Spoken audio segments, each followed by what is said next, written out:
Hello, నేను doctor Harish Teneti, maxillofacial surgeon, life coach and వేద శాస్త్రపాత్ instructor. నా వీడియోలు చాలామంది చూస్తున్నారు, పాజిటివ్గా రెస్పాండ్ అవుతున్నారు, చాలా సంతోషం.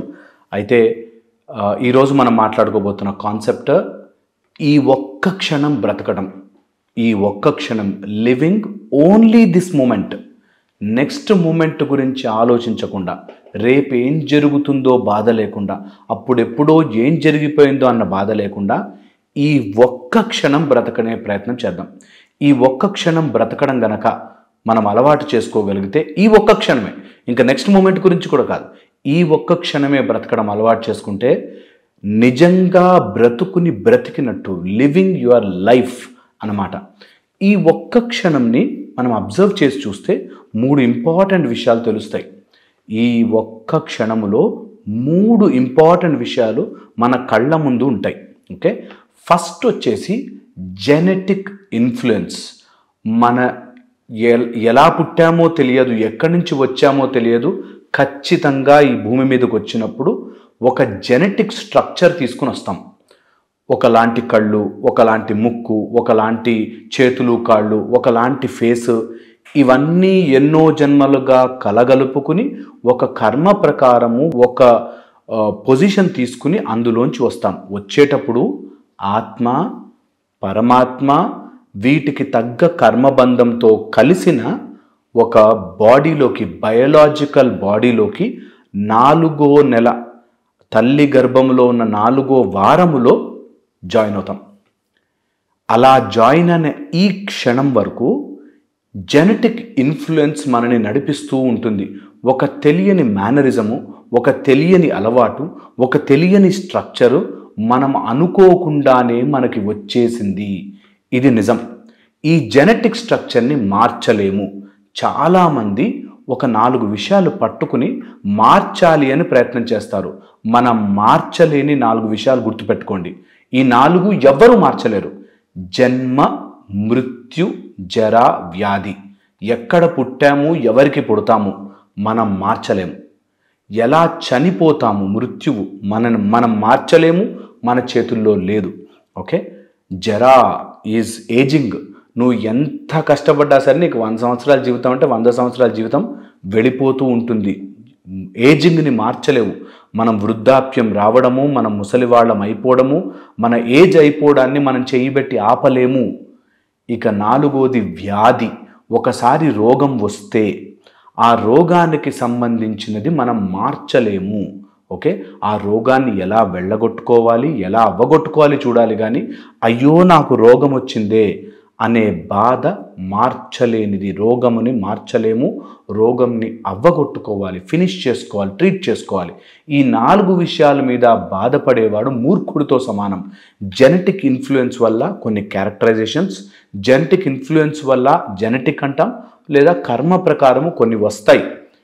వీటి గురించి ఈ క్షణం ఆలోచించకూడదు. Very very important.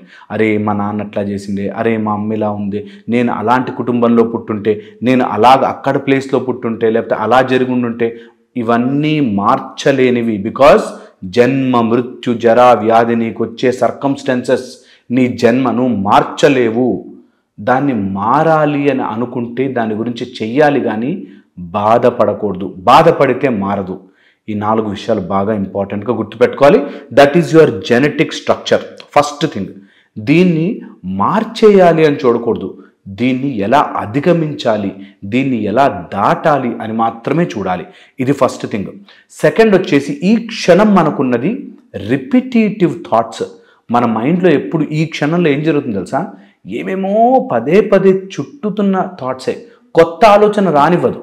జనరల్గా ఈ క్షణంలో రిపిటేటివ్ థాట్సే. ఈరోజు ఏం తినాలి, వాడేం మాట అన్నాడు, ఇది ఎలా జరిగింది, అదెలా జరిగింది, ఈ రిపిటేటివ్ ఆలోచనలలోనే ఉంటాం. ఇది సెకండ్ ఇంపార్టెంట్ పాయింట్. ఈ క్షణం బ్రతకాలి అంటే రిపిటేటివ్ ఆలోచనలని దాటేయాలి.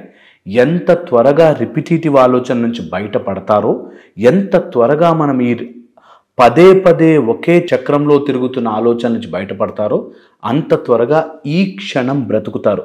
ఈ నిమిషం బ్రతకాలి అంటే ఈ రిపిటేటివ్ ఆలోచనల నుంచి బయటపడాలి. Okay, third very very important point.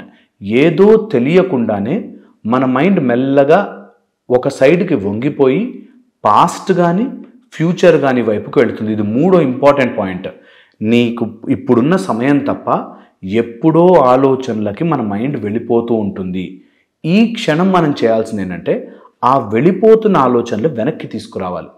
ఆ వెళ్ళిపోతున్న ఆలోచనలని ఆపద్దు, జస్ట్ మైండ్ని వెనక్కి తీసుకురావాలి.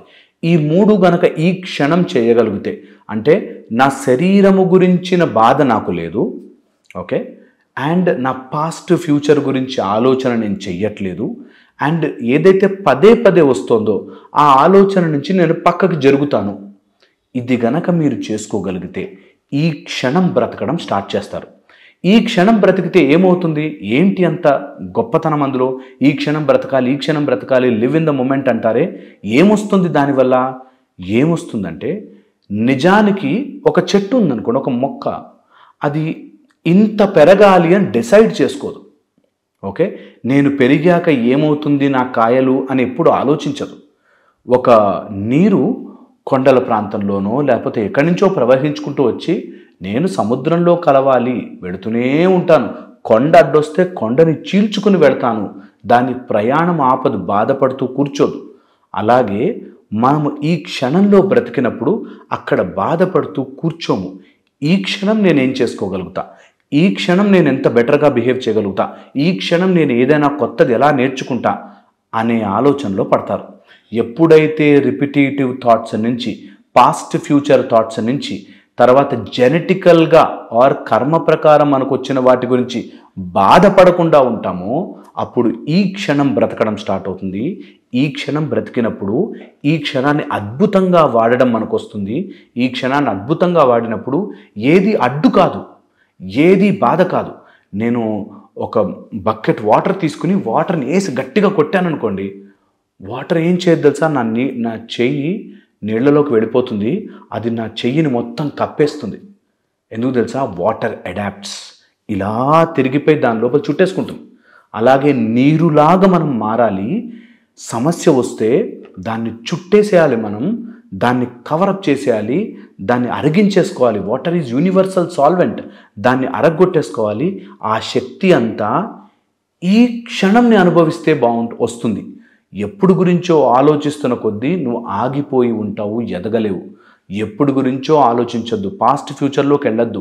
నీ జెనెటికల్గా వచ్చిన సర్కమ్స్టెన్సెస్ని, కర్మ ప్రకారము నీకు వచ్చిన చుట్టాలని కానీ, ఫ్రెండ్స్ని కానీ, సిచ్యువేషన్స్ కానీ, బాస్ని కానీ, వీళ్ళని మార్చేయాలి అని చూడొద్దు.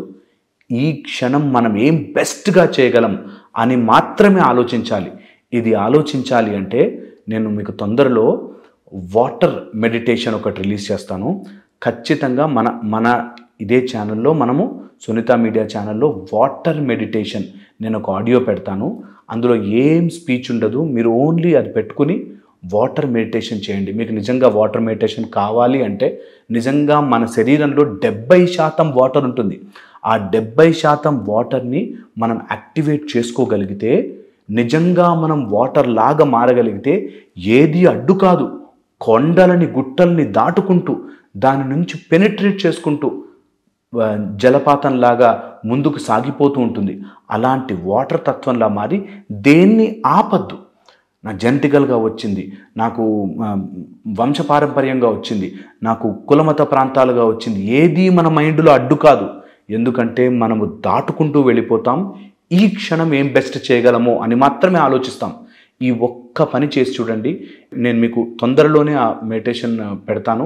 మీరందరూ ప్లగిన్ చేసుకుని జస్ట్ హెడ్ ఫోన్స్ పెట్టుకుని అలా కూర్చోండి, దాన్ని ఫాలో అవ్వండి. ఆ మెడిటేషన్ని నిజంగా గనక మీరు వాటర్ మెడిటేషన్ ఫాలో అవ్వగలిగితే మీకు life will be a turning point. కాకపోతే ఏవేవో ఆలోచనలతో, ఏవేవో మైండ్ సెట్స్తో, ఏవేవో ఎప్పుడో జరిగిపోయినవి రిపిటేటివ్గా ఆలోచిస్తుంటే ముందు వాటిని తొడవండి, ముందు వాటిని పడేయండి, ముందు వాటి నుంచి బయటపడండి. అండ్ బయటపడడం చాలా ఈజీ, ఎవరు చెప్పరు. మీ సంచిలో ఏదైనా ఉందంటే మీరే చేయబెట్టి తీసి బయటపడేయాలి. అలాగే మీ లోపల ఉన్న చెత్తని మీరే ఈరోజు అద్దం ముందు నుంచుని, నేను ఈ రోజు నుంచి ఆ ఆలోచనలలో ఆలోచించి ఎప్పటివో ఆలోచించే థాట్స్ నేను ఈరోజు నుంచి తుడిచేస్తున్నాను అని మీరు డిసైడ్ అయితే ఇవన్నీ మీకు ఉపయోగపడతాయి. లేదంటే నాకు వ్యూస్, సబ్స్క్రైబర్సే తప్ప మీ జీవితంలో మీకేం ఉపయోగపడదు. అందుకని ప్లీజ్ ఇది అర్థం చేసుకుని బికమ్ జస్ట్ ఆఫ్ ఎనర్జీతో ఫ్లో అవ్వడానికి ట్రై చేయండి. ఈ క్షణం జస్ట్ దిస్ మూమెంట్, ఈ 3 విషయాలు జెనెటిక్ ఇన్ఫ్లుయెన్స్ వల్ల లేదా కార్మికం వల్ల నాకు వచ్చినది, బాధపడను. సెకండ్ వచ్చేసి నేను రిపిటేటివ్ థాట్స్లో ఉండను.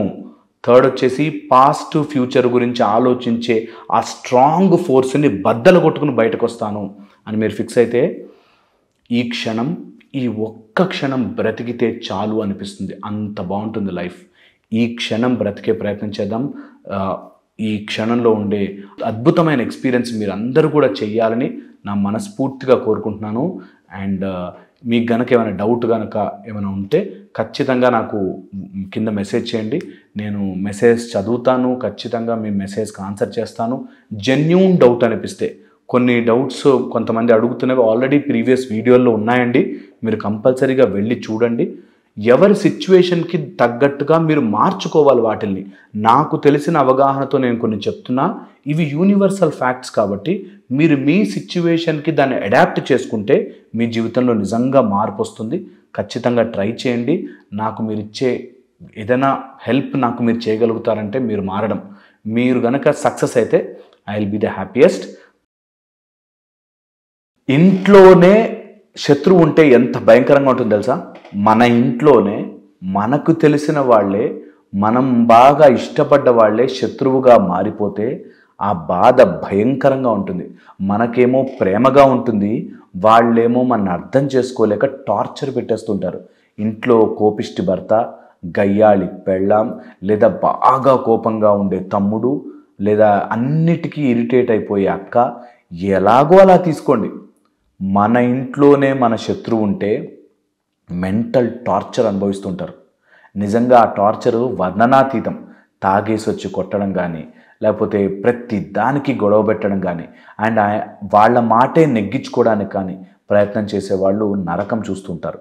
అలాంటి వాళ్ళ కోసం ఒకవేళ ఇంట్లోనే శత్రువు గనక ఉంటే ఆ ఇంటిని ఎలా ప్రక్షాళన చేసుకోవాలి ఈ వీడియోలో తెలుసుకునే ప్రయత్నం చేద్దాం. నేను doctor Harish Teneti, maxillofacial surgeon, life coach and వేదశాస్త్రపాత్ ఇన్స్ట్రక్టర్. నేను ఆస్ట్రాలజీ చార్ట్స్ అన్ని చదువుతుంటా. అంటే ఒక గొప్ప సైన్స్ కదా ఇది. ఎవరి లైఫ్నైనా ఎందుకు అలా బిహేవ్ చేస్తున్నాడు తెలుసుకోవడానికి గ్రహస్థితి ఏమైనా ఉపయోగపడుతుందా, ఫేస్ రీడింగ్ ఏమైనా ఉపయోగపడుతుందా, నక్షత్రాలు ఏమైనా చెప్తాయా అనే ఆలోచనతో నా ప్రయాణం మొదలుపెట్టా.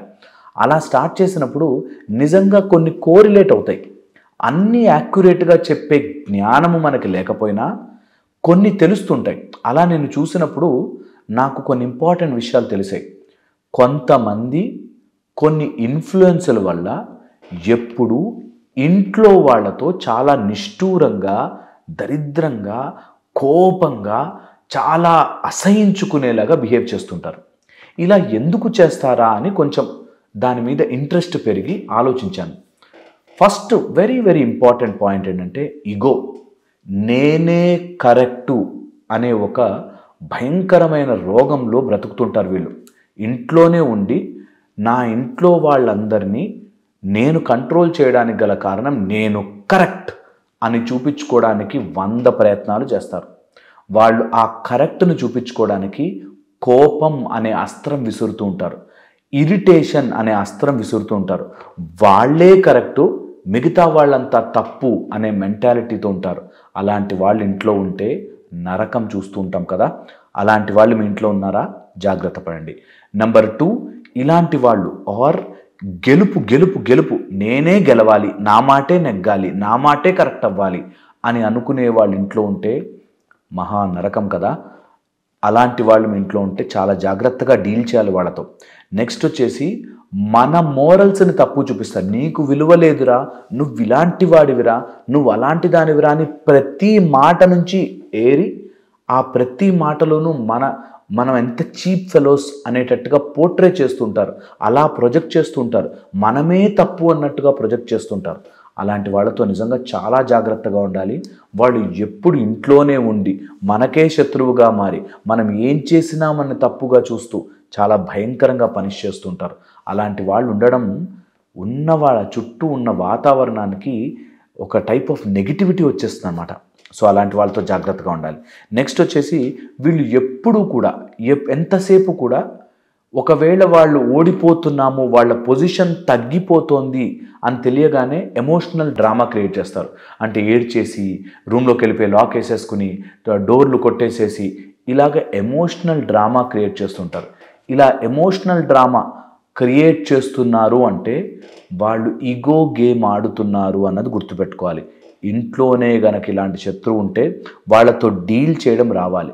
వీళ్ళు కామన్గా చేసేది మన అందరూ చేసేది తప్పే, నేను ఒక్కడనే కరెక్టు అనేది మోరల్స్ని చాలా హైగా చూపిస్తూ నాకున్న విలువలు ఎంత గొప్పవో అనే మాట చూపిస్తూ అండ్ ఎప్పుడూ మనని గిల్టీ ఫీల్ చేస్తూ ఉంటారు. అయ్యో నేనే తప్పు, అవునులే అలా అనకుండా ఉండాల్సింది నేను కూడా అనేటట్టుగా మనమే గిల్టీ ఫీల్ అయ్యేలా చేయిస్తారు. ఇవి చాలా క్యారెక్టరైజేషన్గా గుర్తుపెట్టుకోవాలి.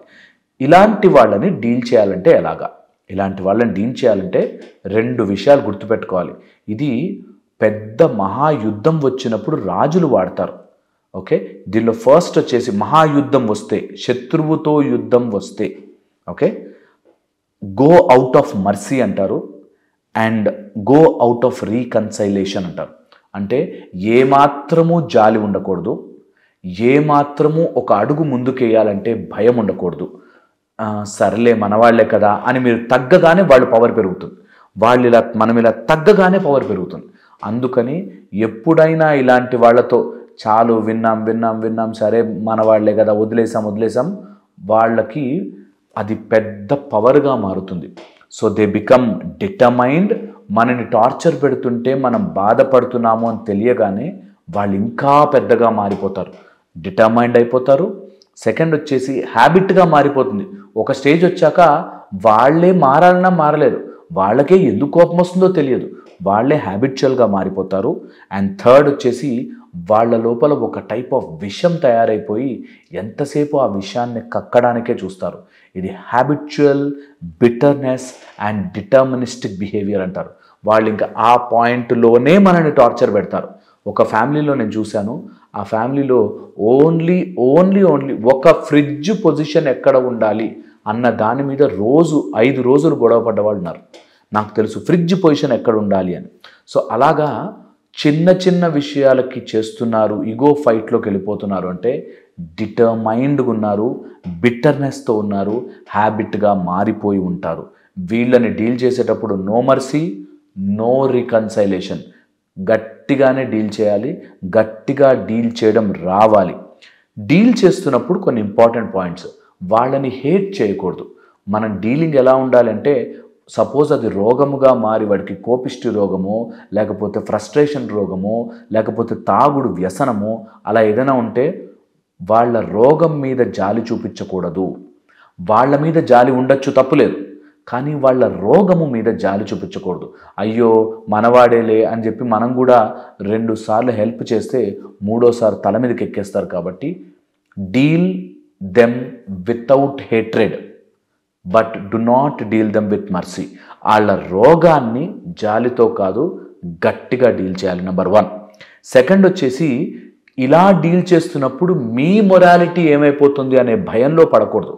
మీరు కరెక్ట్ చేస్తున్నప్పుడు, మీ సైడ్ నుంచి రైట్ ఉన్నప్పుడు సొసైటీ ఏమనుకుంటుంది, ఇలా చేయొచ్చా, మా ఆయనని నేను అలా హాస్పిటల్ తీసుకెళ్తే అందరూ ఏమనుకుంటారు, వీళ్ళకి కౌన్సిలింగ్ ఇప్పిస్తే పిచ్చివాళ్ళు అనుకుంటారా, ఈ మధ్య సైకియాట్రిక్ కానీ సైకాలజీ కౌన్సిలింగ్ ఇప్పించాలంటే అమ్మో పిచ్చివాళ్ళు అంటారేమో అనే ఒక మైండ్ సెట్లో ఉండిపోయారు. అలా ఏమీ ఉండదండి, ప్రొఫెషనల్లీ డీల్ చేయాలి. డీల్ చేయకపోతే అందరూ ఏమనుకుంటారో సరే, మీకు జీవితం అయిపోతూ ఉంటుంది, ఇది గుర్తుపెట్టుకోవాలి. సో కంపల్సరీగా కౌన్సిలింగ్స్ కానీ అట్లాంటివి ఇప్పించాలి. And treat them like a disease. వాళ్ళకు ఉండే రోగాన్ని రోగంలాగే డీల్ చేయండి. వాళ్ళ మీద ప్రేమ తగ్గాల్సిన అవసరం లేదు, వాళ్ళ మీద హేట్రెడ్ పెరగాల్సిన అవసరం లేదు, బట్ డీల్ దట్ ప్రాపర్లీ. దానికి మెడికేషన్, మందులు ఇప్పించాలి. ఆ మందులు చేదుగా ఉంటాయని తెలియాలి. మందులు అంటే మింగే ట్యాబ్లెట్లు కాదు, వాళ్ళని డీల్ చేసే విధానమే అలా ఉండాలి. సో కొన్నిసార్లు డీల్ గట్టిగా చేయాలి. నెక్స్ట్ వచ్చేసి మీ బెస్ట్ స్ట్రెంగ్త్ చూపించాలి. ఇలాంటప్పుడు వాళ్ళు ఆవేశంగా ఎదుగుతున్నప్పుడు, వాళ్ళు మీ మీదకి రాక్షసుల్లాగా వస్తున్నప్పుడు మీరు గట్టిగా నించోవాలి. అందుకే నాకు అనిపిస్తుంటుంది అప్పుడప్పుడు మన దేవుళ్ళు దేవతలకు కూడా చేతిలో బాణాలు ఆయుధాలు ఉన్నాయంటే చెడుని అంతం చేయడానికే కదా, అందుకే కదా మనకు స్ట్రెంగ్త్ ఇచ్చాడు భగవంతుడు అనిపిస్తుంది. ఎప్పుడైనా ఇట్లా ఇంట్లో శత్రువుతో డీల్ చేయాలన్నా మీరు గట్టిగా ఉండాలి. మొరాలిటీని మీరు అడ్డు పెట్టుకుని అయ్యో పాపం అని జాలి చూపించకూడదు. అండ్ అసలు ఎప్పుడు కూడా ఓడిపోయినట్టుగా మీరు ఎప్పుడైనా దిగారో మెట్టు మీ మీదకి ఎక్కేస్తారు. అందుకని ఓడిపోయినట్టుగా never show your face as disappointed. వాళ్ళు ఎంతైనా చేయండి, మీరు ఇంకొక అడుగు ముందుకే వేయాలి కానీ వెనక్కి వెళ్ళకూడదు. ఒకసారి తగ్గామా they will push you to corner చేసేస్తారు. అందుకని తగ్గకూడదు. ఇలాంటి వాళ్ళని డీల్ చేసేటప్పుడు చాలా ప్లాన్డ్గా ఫోకస్డ్గా కొంచెం టైం పట్టినా సాల్వ్ చేసేటట్టు ఉండాలి. అండ్ ఎప్పుడైతే మీ వాల్యూ మీరు పెంచుకుంటారో ఆటోమేటిక్గా ఇట్లాంటి గొడవలు తగ్గిపోతాయి. మీ వాల్యూ పెరగాలి అంటే, మీ మాట నెగ్గాలి అంటే become powerful, become skilful, become scares. చాలా అరుదుగా దొరికే ఆపర్చునిటీగా మీరు మారితే మీ మీద ప్రెషర్ ఉండదు. మీరు ఎప్పుడైతే రోజు కనిపించేస్తుంటారు, ఇంట్లోనే ఉండి పడున్నారనుకోండి, మన ఎవరు పడితే వాళ్ళు మాట్లాడతారు. మీరు మీ స్కిల్ని పెంచుకోండి, మీ టాలెంట్ని పెంచుకోండి, మీ డిపెండెన్స్ వాళ్ళ మీద తగ్గించుకోండి, మీరు ఇంప్రూవ్ అవ్వండి, ఆటోమేటిక్గా తగ్గిపోతాయి. మీరు ఇంప్రూవ్ కానంతసేపు మీరు ఎప్పుడు ఇలా హ్యాండ్స్ ఫోల్డ్ చేసుకుని వాళ్ళ మాటల్లో పడి ఉండాల్సి వస్తుంది. అందుకని బికమ్ స్కేర్స్. ఆ అరుదైన బంగారపు రాయిలాగా, బంగారపు వస్తువులాగా తయారవ్వాలి. మంచి మెరిసే డైమండ్స్ లాగా తయారవ్వాలి మీరు. అలా తయారైనప్పుడు మిమ్మల్ని ఎవరూ తక్కువ అంచనా వేసి చూడరు. మీరు గాజు పెంకుల్లా ఇంట్లో పడున్నంతసేపు మిమ్మల్ని తక్కువ చేస్తారు, మీతో ఎమోషనల్ గేమ్ ఆడతారు, మిమ్మల్ని చులకన చేస్తారు, మీ ఇంట్లోనే శత్రువుగా మారి మిమ్మల్ని టార్చర్ చేస్తారు. మీరు అరుదుగా మారినప్పుడు ఆటోమేటిక్గా వాళ్ళకి మీ విలువ తెలిసొస్తుంది. Create your value through scarcity. ఎప్పుడైతే ఇప్పుడు మార్కెట్లో టమాటాలు తక్కువైపోయాయి అనగానే టమాటాల విలువ పెరుగుతుంది. ఎందుకు? When you are scarce your value will increase. మీరు ఎప్పుడైతే అరుదుగా దొరుకుతారు అని ఉంటుందో అలాంటి ఇప్పుడు విలువ పెరుగుతుంది. ఎప్పుడు అక్కడే పడి ఉన్నారనుకోండి మీకు విలువ పెరగదు. మీరు ఇంప్రూవ్ యువర్ వాల్యూ. ఇలా వాల్యూ ఇంప్రూవ్ అయితే ఖచ్చితంగా మీరు ఇంప్రూవ్ అవుతారు. ఖచ్చితంగా మీ ఇంట్లో గొడవలు, మీ ఇంట్లో శత్రువుని డీల్ చేయడం మీకు వస్తుంది. ఎవరికైనా కోపం వస్తుంది అనుకోండి, ఆ కోపంతో వాళ్ళు కొడతారు. మీరు కోపంతో కొట్టినప్పుడు మీరు గాలిగా మారాలి. గాలిని గట్టిగా కొట్టి చూడండి, వాళ్ళకి ఆయాసం వస్తుంది తప్పితే గాలికి తగలదు. అలాగా మీరు disappear from there emotional power. వాళ్ళ ఎమోషనల్ పవర్లో మీరు ఇరుక్కున్నారంటే, మీరు వాళ్ళు నన్నింత మాట అంటాడా అని ఇరుక్కున్నారంటే మిమ్మల్ని ఆడేసుకుంటారు. అందుకని డు నాట్ ఇన్వాల్వ్. బ్రూస్లీ చెప్పిన లాజిక్ ఇది. ఎవరైనా గట్టిగా నన్ను కొట్టడానికి వస్తే నేను తప్పించుకుంటాను, నేను తల పక్కకు జరుపుతాను, నేను వాడి స్ట్రెంగ్త్ని వాడికే తిరిగిస్తాను. ఎందుకు తెలుసా? ఎంత గట్టిగా గాలిని కొట్టినా మనకేమీ దెబ్బ తగదు. అందుకని ముందు ఎదురుగుండా ఆ పవర్ మీకు యాంగ్రీగా వస్తుందంటే మీరు యూ బికమ్ స్కేర్స్. అరుదుగా మారండి. గొడవకి గొడవ ఇవ్వద్దు. గొడవ పడుతున్నాడా వాళ్ళని పక్కన దోసేయాలి. వాళ్ళకి మీ మైండ్లో స్పేస్ ఇవ్వద్దు. మీ మైండ్లో స్పేస్ ఇస్తే మిమ్మల్ని తినేస్తారు. ఇది గుర్తుపెట్టుకోండి. ఇంకా బోల్డైన విషయాలు మాట్లాడుకుందాం మళ్ళీ ఇంకో వీడియోలో. Thank you so much. మీకు ఇట్లాంటి అనుభవాలు ఏమైనా ఉంటే ఇంట్లో మీరు అట్లాంటి సఫర్ అవుతున్నట్లయితే ప్లీజ్ ఒక మంచి కౌన్సిలర్ని కలవండి, డీల్ చేయండి. ఇలాంటివి తట్టుకుంటూ 10-15 ఏళ్ల జీవితాన్ని పోగొట్టుకుంటారు చాలామంది. అలాంటి వాళ్ళందరికీ నా సిన్సియర్ సజెషను, ఒక మంచి హెల్ప్ తీసుకోండి, కౌన్సిలింగ్కి వెళ్ళండి. అలాంటి వ్యక్తుల మధ్య, అలా ఎనిమీస్ ఉన్న ఇంట్లో చాలా కష్టమవుతుంది. నేను చెప్తున్నట్టుగా కొన్ని ఆస్ట్రాలాజికల్ పొజిషన్స్ వల్ల, కొంతమందికి కొన్ని బిహేవియరల్ మూడ్ స్వింగ్స్ వల్ల, కొంత మానసిక పరిస్థితి వల్ల, కొంత ఇంట్లో ఉండే వాస్తు దోషాల వల్ల కూడా అంటారు. అలాంటివి ఏమన్నా ఉంటే కూడా చెక్ చేయించుకోండి, జాగ్రత్తగా బయటపడండి. దీనికి తెలివి అవసరము, దీనికి డబ్బు వెచ్చించడం అవసరం కాదు, తెలివితో డీల్ చేయడం అవసరం. కాబట్టి డీల్ చేయండి. ఒక ఇంపార్టెంట్ పవర్ ఆఫ్ మైండ్ గురించి, మైండ్కి నిజంగా పవర్ ఉంటుందా, ఆ పవర్ని మనం ఎలా తెచ్చుకోవచ్చు అన్నది. అయితే మైండ్కు ఉండే పవర్ని మనం ఎక్స్పీరియన్స్ చేయాలి అంటే 2 విషయాలు మన జీవితంలోంచి పక్కన జరగాలి. మైండ్ పవర్ ఉంటుంది, దాన్ని మనము ఎక్స్పీరియన్స్ చేయాలి అంటే అది అక్కడే ఉంది, దానికి అడ్డుగా మనం ఏదో కప్పుకుని ఉన్నాము. నా దగ్గర వజ్రం ఉంది, దాని మీద నేను క్లాత్ వేశాను అంటే ఆ వజ్రం చూపించాలి అంటే క్లాత్ తీయాలి కదా. అలాగ మన మైండ్ యొక్క పవర్ తెలుసుకోవాలి అంటే ఆ మైండ్ మీద ఉండే ఆ కప్పేసిన పరదాన్ని తప్పించాలి. అలా మనము ఎన్నో లేయర్లుగా మన మైండ్ని కప్పేస్తాము. మన మైండ్ ఏది కావాలనుకుంటే అది సాధించగలదు అన్నది ఎస్టాబ్లిష్డ్. ఒక వ్యక్తి బై ప్రాక్టీస్ వాడి మైండ్ని ఒక ఫోకస్డ్గా లేజర్ షార్ప్గా పెడితే కూర్చుని ఇక్కడి నుంచి ఎన్నో వేల కిలోమీటర్లో ఉన్నా, లేకపోతే కనిపించని ఎలక్ట్రిసిటీ ఉన్నా, లేకపోతే తెలియని తరంగాలు ఉన్నా ఎలా అయితే కనిపెట్టాడో అలా మన మైండ్ తలుచుకుంటే చెయ్యగలదు. కాకపోతే 2 మెయిన్ విషయాలు అడ్డుపడతాయి. ఒకటి వచ్చేసి కోరికలు, 2 వచ్చేసి ఒపీనియన్స్. ఎవరివో ఏదో తెలియని ఒపీనియన్స్ మన మీద పడుతూ ఉంటాయి. ఎవరో ఏదో అలాంటివి ఇలాంటివి అలా అన్నారు ఇలా అన్నారు అని ఇతరుల సలహాలు, ఇతరుల సూచనలు, ఇతరుల యొక్క ఆలోచనలు మనం ఏం చేయగలమో అన్నది ఇతరులు ఆలోచించడం వల్ల, వాళ్ళ ఒపీనియన్ని మనం తీసేసుకోవడం వల్ల నిజంగా ఇలాంటి అన్యాయాలు జరుగుతుంటాయి. మైండ్ పవర్ని ఎప్పటికీ మనం కనుక్కోలేం.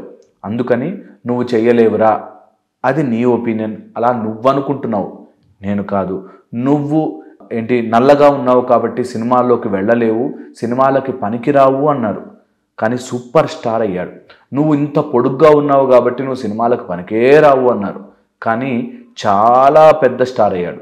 అలాగా మనకు తెలియకుండానే మన మైండ్ ముందు ఎన్నో అడ్డంకులు పెడతారు. ఈ మైండ్ ముందు ఎప్పుడైతే అడ్డంకులు ఉంటాయో ఎప్పటికీ మైండ్ యొక్క ఫుల్ పవర్ని మనము ఎంజాయ్ చెయ్యలేము, తెలుసుకోలేము. మనిషిగా ఉన్నప్పుడు మైండ్ గురించి కంపల్సరీగా తెలుసుకుని ఆ మైండ్ని సరి అయిన దారిలో పెట్టాలి. మరి మైండ్ మనకు అన్నిటినీ కన్ఫ్యూజ్ చేస్తూ, కష్టాలు చూపిస్తూ, బాధలు చూపిస్తూ, ఎంతసేపు భయపెడుతూ ఉంటుంది కదా. దీన్ని వేరే డైరెక్షన్లో మారిస్తే అది నిజంగా చేస్తుందా? నిజంగా చేస్తుంది. ఎందుకంటే మీరు దయ్యం సినిమా చూసొచ్చి దయ్యం ఉంటుందేమో అని నమ్మితేనే మన మైండ్ వెనక నుంచి దయ్యం వస్తుందేమో, చీకటైతే అక్కడ దయ్యం ఉందేమో అని ఎంత క్లియర్గా నమ్మించగలదో, అలాగే మనం ఏది కావాలనుకున్నా అది మైండ్ ద్వారా తెచ్చుకోవచ్చు. మైండ్ ద్వారా ఏదైనా తెచ్చుకోవాలంటే ఇతరుల ఒపీనియన్స్ మన మైండ్లోంచి తీసి పక్కన పెట్టాలి. ఒపీనియన్ అని అనిపించింది ఏదైనా సరే, వాళ్ళు చెప్పేది, ఎవరో అనుకున్నది, అది మన మైండ్లోకి ఎక్కించుకోవద్దు. Very important. కోరికని కోరిక స్థాయిలో ఉంచేయకూడదు. ఒక్కసారైనా నేను కారు కొనుక్కుంటే అనే స్థాయిలో ఉంచకూడదు. ఓకే, మీకు కోరిక వచ్చిందా? ఆ కోరిక గురించి నేను ఏమేం చేయగలను వాటి గురించి రాసుకుని వాటికి అడుగు వేస్తూ ముందుకెళ్ళిపోవాలి. ఎప్పుడైతే కోరికని మీరు కోరికగా ఆపారో అది పెరుగుతూ పెరుగుతూ పెరుగుతూ పెరుగుతూ పెరుగుతూ మిమ్మల్ని ఆ బరువుతో నొక్కేస్తుంది కిందకి. అందుకని కోరిక రానివ్వకండి. ఫస్ట్ వచ్చింది అంటే దాన్ని ఎలా సాధించాలి అన్నది ప్లాన్ వేసుకోవాలి. ఎప్పుడైతే మన మైండ్ని ఈ డైరెక్షన్లో పెడతామో దాన్ని పవర్ తెరుచుకోవడం మొదలవుతుంది. ఈ మైండ్కున్న క్వాలిటీ, ఒకటి స్పీడ్, 2 సమయం కంటే కాంతి వేగం కంటే మనోవేగం చాలా ఎక్కువ అంటారు కదా, అలాంటి స్పీడ్ అండ్ సమయం ఉండదు. మైండ్కి టైం లేదు. నిన్నకి వెళ్ళొచ్చు, రేపటికి వెళ్ళొచ్చు మైండ్లో. సో మైండ్కి టైం అనేది ఉండదు. అండ్ మైండ్ దేన్ని నమ్మిస్తే అది మన జీవితంలోకి తీసుకొచ్చి ఇస్తుంది. నమ్మించాలి, మైండ్ని నమ్మించాలి. ఈ మైండ్ ఎప్పుడైతే నమ్ముతుందో ఖచ్చితంగా అది మన జీవితంలోకి వస్తుంది. So very important. మైండ్ యొక్క క్వాలిటీస్ని అర్థం చేసుకోవాలి. మైండ్ క్వాలిటీ ఏంటి? స్పీడ్. మనోజవం మారుతతుల్య వేగం జితేంద్రియం బుద్ధిమతాం వరిష్టం అంటారు. అలా మానసిక స్పీడ్తో వెళ్తుంది కదా మైండ్. అలా హనుమంతుల వారు కూడా మానసిక స్పీడ్లో వెళ్తారంటారు. మనం ఎప్పుడైతే మైండ్ని, ఆ స్పీడ్ని అర్థం చేసుకోగలమో, మైండ్ స్పీడ్ని మనం కంట్రోల్ చేయడం స్టార్ట్ చేస్తామో, మైండ్ యొక్క పవర్ పెరగడం స్టార్ట్ అవుతుంది. మైండ్ స్పీడ్గా వెళుతుంది కదా, దాన్ని పట్టి ఆపాలి. ఎప్పుడైతే ఇలా ఆపగలుగుతామో ఆ స్పీడ్ యొక్క మైండ్ ఆగినప్పుడు లాట్ ఆఫ్ స్ట్రెంగ్త్ వస్తుంది. ఆ స్ట్రెంగ్త్తో మనం ఏది కావాలన్నా సాధించుకోవచ్చు. 1. సెకండ్ వచ్చేసి సమయములో పరుగులు తీయడం. ఈ సమయంలో పరుగులు తీయడము మనకి కావలసిన డైరెక్షన్లో పంపించాలి. అంటే మన మైండ్ వదిలేస్తే ఏవేవో ఆలోచిస్తుంది కదా, ఆ ఆలోచించకుండా పాస్ట్లో జరిగిన మంచి, ఫ్యూచర్లో కావాల్సిన మంచి, ఆ మంచిని అనుసంధానం చేసుకోగలిగితే, ఆ మంచి వైపుగానే మన మైండ్ని ఫోకస్డ్గా పెట్టగలిగితే అది మన జీవితంలోకి ఆవిష్కరింపబడుతుంది, అది మన జీవితంలోకి వస్తుంది. అందుకని స్పీడ్ని కంట్రోల్ చేయాలి అండ్ టైంని, పాస్ట్ అండ్ ఫ్యూచర్ టైంని మనకి కావాల్సిన టైంకి మైండ్ని పంపించాలి. ఎప్పుడైతే మన మైండ్ని కావాల్సిన సమయానికి పంపిస్తామో, అంటే రేపు ఎగ్జామ్ ఉంది, రేపు ఎగ్జామ్లో నేను ఎలా రాయబోతున్నాను, ఎంత బాగా రాయబోతున్నాను అని మెడిటేషన్లో కూర్చున్నప్పుడు ఎగ్జామ్లో జరుగుతున్న ప్రతిదీ ఎంత క్లియర్గా ఆలోచించుకుంటావు. అన్నీ నాకు తెలిసిన క్వశ్చన్స్ వచ్చాయి, నేను చాలా బాగా రాస్తున్నాను అని ఎంత క్లియర్గా, ఊరికే అనుకోవడం కాదు, క్లియర్గా ఆ టైంలోకి వెళ్ళినట్టుగా మీరు అనుభవిస్తే ఖచ్చితంగా మనసు అక్కడ జరిగినవన్నీ క్యాప్చర్ చేసుకుని రియల్ లైఫ్లోకి తీసుకొస్తుంది.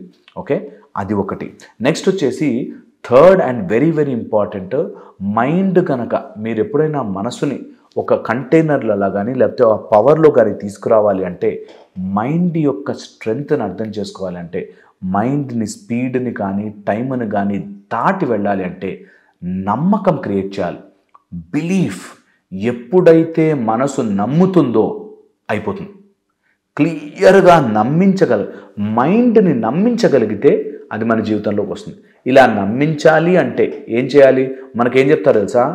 మిరకల్స్ చెప్తారు. ఈ డాక్టర్ అండి చాలా మంచి డాక్టర్ అంటాడు. అలా అనేసరికి మన లోపల ఓకే మంచి డాక్టర్ అనే ఒక నమ్మకం వస్తుంది. అలాంటి వాళ్ళకి సరెండర్ అయిపోయి హ్యాపీగా ట్రీట్మెంట్ చేయించుకుంటాం. ఆ దేవుడు అక్కడ మంచి రిజల్ట్స్ ఇస్తాడంట. మీ నమ్మకం ఇంకా ఇంకా బలపరిచి ఆ నమ్మకము నిజంగా దేవుని రూపంలో సాక్షాత్కరిస్తుంది. అలాగా మీరు నమ్మితే, ఎలాంటిదైనా మీరు స్ట్రాంగ్గా నమ్మితే అది మీ జీవితంలో మీకు పాజిటివ్ పరిణామాలు ఇస్తుంది. మీరు నెగిటివ్ నమ్మారనుకోండి, దయ్యాలు ఉన్నాయి, ఎవడో చేతబడి చేశాడు, నా కష్టాలే ఉంటాయి, నా జీవితమే ఇంత అనుకుంటా, నా పరిస్థితి ఇంత, నా బాధ, ఎప్పటికీ నా కష్టాలు తీరు, నా పిల్లలు ఇట్లా అని మీరు నెగిటివే నమ్మితే మీ జీవితంలోకి ఆ నమ్మకమే వస్తూ ఉంటుంది. మీరు పాజిటివ్ నమ్మే ప్రయత్నం చేయండి, మీ జీవితంలో ఆ నమ్మకం పాజిటివ్గా మారి వస్తుంది. ఈ మూడింటిని కొద్దిసేపు అవగాహన చేసుకుంటే మైండ్ పరుగులు తీయడం ఆపుతుంది, పాస్ట్ అండ్ ఫ్యూచర్లోకి వెళ్ళడం ఆపుతుంది, అండ్ దాన్ని ఒక డైరెక్షన్లో, ఒక యాంగిలేషన్లో తీసుకురాగలిగితే అది క్లియర్గా మెరిసిపోతుంది. మనసుకి ఇంత పవర్ ఉందా, ఇన్ని రోజులు అనవసరంగా వాడుకోలేదే అనే ఆలోచనలోకి వచ్చేస్తారు మీరు. నిజంగా మనసుకు ఆ శక్తి ఉంది. కాకపోతే మనం అంత నమ్మాలి అంటే మనకెందుకో ఎప్పుడో ఎవడో చెప్పిన లాజిక్లు అన్నీ గుర్తుకొస్తాయి. ఆ పిచ్చి లాజిక్లు అన్నిటితో ఉన్న మనసుని, ఏంటి దీనికి ఒక రూపాయి పే చేయాల్సిన అవసరం లేదు, ఎవ్వరి మాటలు వినాల్సిన అవసరం లేదు, నీ లోపల నువ్వు కూర్చుని నీకు జరగాల్సిన పాజిటివిటీని ఊహించుకోవడమే. ఇంతకంటే ఈజీ మెథడ్ ఉంటుందా? ఆ పాజిటివిటీని 1 రోజు 2 రోజులు ఊహించుకుని 10 రోజులు బాధపడితే కాదు. ఇన్ని రోజులు మీరు ఎలా ఉన్నారో పక్కన పెట్టి ఈ రోజు నుంచి ఒక 6 నెలలు నేను కావాల్సింది మాత్రమే ఊహించుకుంటాను అని డెసిషన్ తీసుకోండి. ఒక్క 6 నెలలు, 6 months ఆఫ్ యువర్ లైఫ్, 100 సంవత్సరాల జీవితంలో ఒక్క 6 నెలలు మీకోసం వాడండి. పాజిటివ్ ఎలా ఉంటామండి? ఇంట్లో అందరు ఇలా ఉన్నారు, అన్ని కష్టాలే ఉన్నాయి, ఎలా ఉంటాం పాజిటివ్? ఆ ఒక్కటే మీరు చేయాల్సిన పని. ఆ కష్టములో ఉన్నప్పుడు పాజిటివ్ ఆలోచించడమే మీరు చేయాల్సిన పని. పాజిటివ్ ఆలోచిస్తున్నాను కాదు, పాజిటివ్గా మారండి, నిజంగా నమ్మండి, లోపల దాన్ని తీసుకొచ్చి నిలబెట్టండి, ఖచ్చితంగా జరుగుతుంది అంటారు. ఇలా గనక మీరు ట్రై చేయగలిగితే life will be much more beautiful. Me mind power మీకు తెలుస్తుంది. కోరికల్ని పక్కన పెట్టండి. కోరిక ఉంటే దానికి ప్రణాళిక రాసుకుని దాన్ని దాటే ప్రయత్నం చేయండి. కోరికలు, విషెస్. Next opinions. ఎవడెవడో పెట్టిన ఒపీనియన్స్, ఇవి మనం చేయలేము, ఇది మన వల్ల కాదు, ఇట్లాంటి అన్ని ఒపీనియన్స్ తీసి పక్కన పెట్టండి. ఎవరెవరు ఏమేమి అన్నారో అవన్నీ పక్కన పెట్టండి. అది వాళ్ళ ఒపీనియన్స్, వాళ్ళ జీవితం, మన జీవితం కాదు అన్నది తెలుసుకోవాలి. ఇది కనుక చేస్తే ఖచ్చితంగా life will be much more beautiful. నేను చెప్పింది ఆలోచించండి, ఇంకోసారి ప్రయత్నం చేయండి, అండ్ మీకు ఏమైనా డౌట్ ఉంటే ఖచ్చితంగా మెసేజ్ చేయండి. థ్యాంక్ యూ సో మచ్ ఓపికగా వింటున్నందుకు.